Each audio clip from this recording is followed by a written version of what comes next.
All right. The Gordon Hughes press conference at the end of the year. I love these guys. I love them more and more. I know I said I love Marty, but here add these two monsters in there, the three-headed monster, King Ghidorah of Montreal, I'm going to call them. But they were there for a good 45 minutes discussing all about the injury problems. They were talking about Marty a little bit too, but they know what they're doing, guys.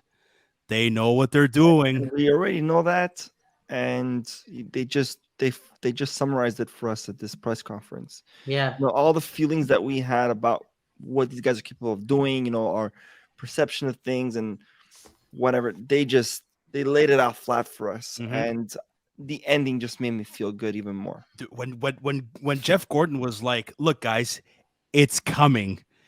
I wish it could happen tomorrow." That's what she said. He's like, "I wish it could happen tomorrow or the day after." He goes, "But fuck, it's coming." Okay. So no, but like, I'm seriously. That's the name of this title of this episode. It's coming. with the CU.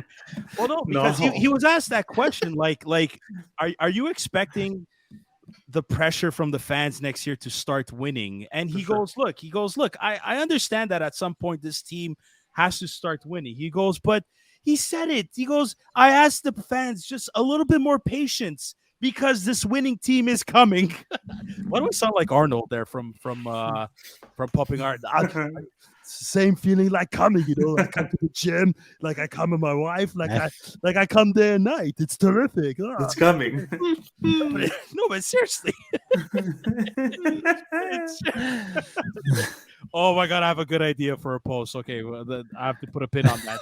But yeah, going back to say like that part of Jeff Gorton, what he said to me, like kind of struck me the most. Him saying it's coming struck me the most. Just letting you know. Sam gets the best of both worlds. I do. No, but even when Kent Hughes said, "Look, like we need to do something about the whole medical situation on this team, or else we're never going to build a winner." Like that to me was very key, and I think that's the last. That's the last piece of the puzzle. I remember Zook said this once. It's part of the puzzle. Like you got to fix it, and Zook was totally right on that. And like I'm looking forward to see what they do on that front. But overall, I don't know what you guys think, but like that press conference, Anthony said it. They laid all their cards on the table, and that's what they do. That's one of the things that make us believe and get happy about, because we used to remember Bergevin, we'd have certain issues that he would never address. Like, maybe he addressed them internally, but tell us. But not only that, it's sometimes you listen to these press conferences, not only in the league, but even, at work or on TV. And sometimes it's so scripted. They have to say what certain things, right? Exactly. But in this situation, it didn't sound like they were just saying it just to say it. They actually meant what they foresee for this future. And just exactly what Tom said before, that key comment from Hughes is, all I ask is a little bit more patience. It was Gorton. Yeah. All I ask is just a little bit more patience. That's it. Very straightforward. It wasn't. I don't remember any GM or member of this organization ever saying. The only time I remember a person saying something to fans was Price when he said, "Yo, relax, chill out. It's just preseason." Yeah. But in terms of the management, like you said, I've never heard any management on this side say something like that. Never. Same. Question though for you, and Anthony, again, you called it. Hughes said, if we do make a trade, it's for another Kirby Doc-like type trade. Okay? He says, we're not going to make a trade for a guy who could help us with this team right now. If we do make a trade, it's for somebody that's going to help us long term. And that's why it really, and I know I said that, but Zook said something at the beginning of this episode about a trade to get a goalie. I didn't think of that. I actually thought it was going to be a Kirby Doc situation, but you never. If we can get an established goalie without worrying about, but then again, I think that could have been something crossing their minds at the beginning of the season when we all thought that Monty was just a trader for 2 pucks in a stick, like Joey said. But I think this season he proved himself where maybe we don't have to risk trading and getting a goalie when we can get someone else because Monty proved. I don't know. I like what Zook said before because I didn't think of it. But I think that was something that probably crossed our minds at the beginning of the season, but maybe changed our minds now. Zook wants Carter Hart. That's why. Prime example of a guy that's I don't think Philly not would living get up. rid of him. Philly living up to his potential. You get a first round pick. Why not? Well, Philly says I know Briere is probably going to rebuild the. Well, there you Flyers, go. So. There you go, man. You never know. I don't know if Philly will get rid of him. Not yet. You never know, Not man. yet. Yeah, you never know. So, It's true. You never know. Fuck. Okay, so last time we're gonna ask. No, please. I thought we were not going to talk about this. It's a million times. Okay, no, He's but not Doc. He's like 5 years older. Is he not? but does that? But when you hear Hughes say that, does that convince you that Dubois is closer to coming here? That's not a Kirby Doc trade. It's not the same. It's not even close to the same age. And hockey, age is a big thing. Okay, I get that, but okay, so if you're taking Kent Hughes serious, literally, you really think he's looking for a guy at the same age as Kirby Doc? I wouldn't say More or same less. age. It's very hard, but I'd say 23 and under. He's only 2 years older than Doc, PLD. Yeah, but dude, Joey- he's 24. But Joey, what He's player going at to be the 25. I mean, it's Oh, you're starting fine, to. fine. Sorry. But what established NHL rookie right now in the league? Well, wait. There's a difference. No, he's Was not- Doc really established? He wasn't really established. But he wasn't a rookie either. He was Yeah. no, well, he was a regular on Chicago. But that doesn't. Yeah, but he okay. got injured last year, the year before. Yeah. Sorry. Yeah. I just don't see. I don't know if there's any players out there that, besides Dubois, because it's a whole big because thing. he announced it. He wants to be in Montreal. He wants to get out of Winnipeg. I don't know. I don't see any other players that would.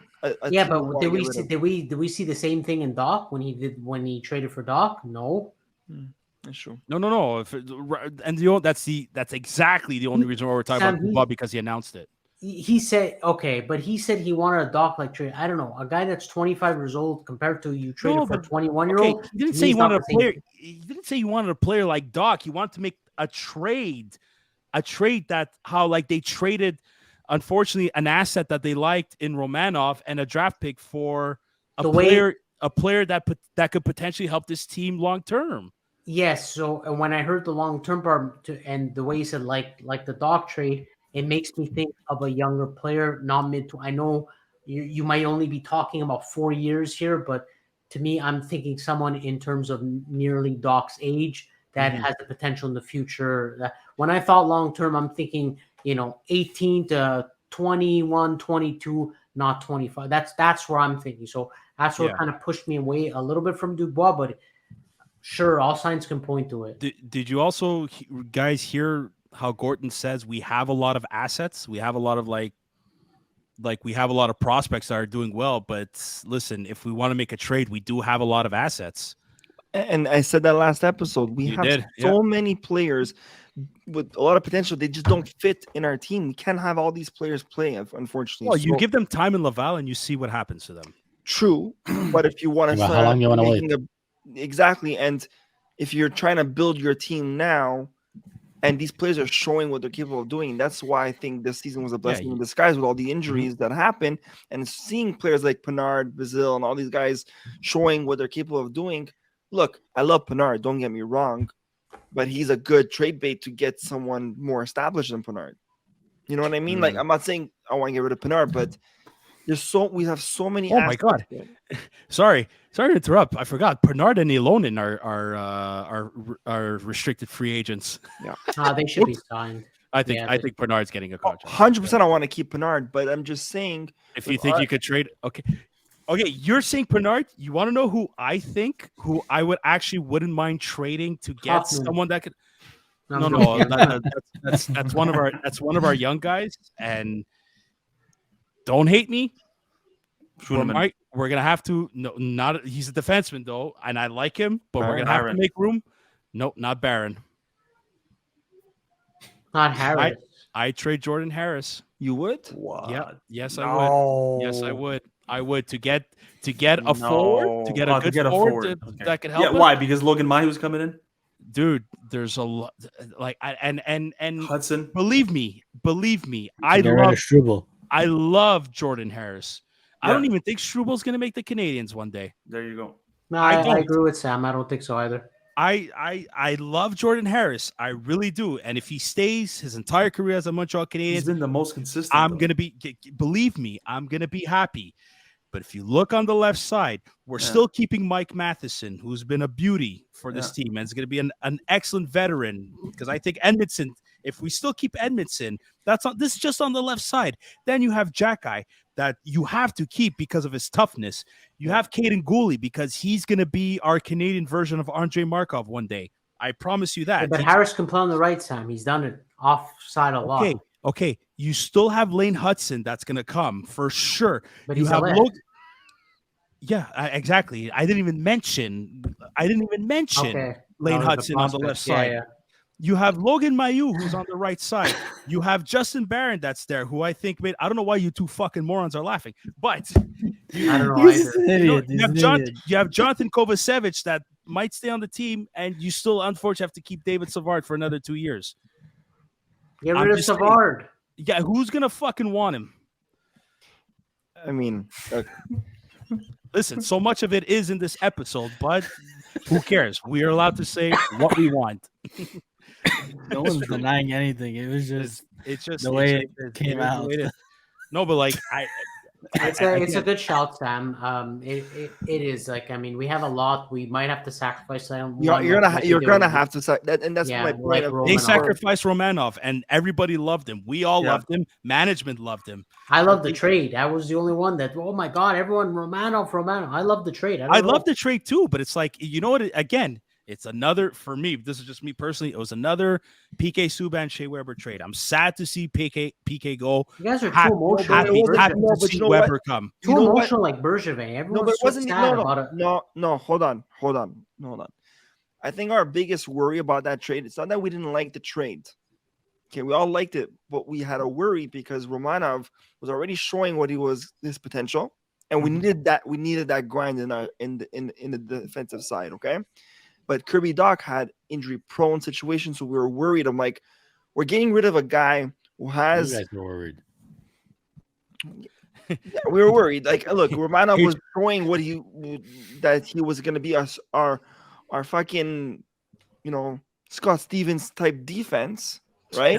Jesus, with that my favorite, that size and everything, to get established player but had injury prone. I was worried that we would have lost someone good for someone who's going to be on the fucking LTIR one day. So that was the only worry we had, but the trade was amazing. It was just a worry of the injuries.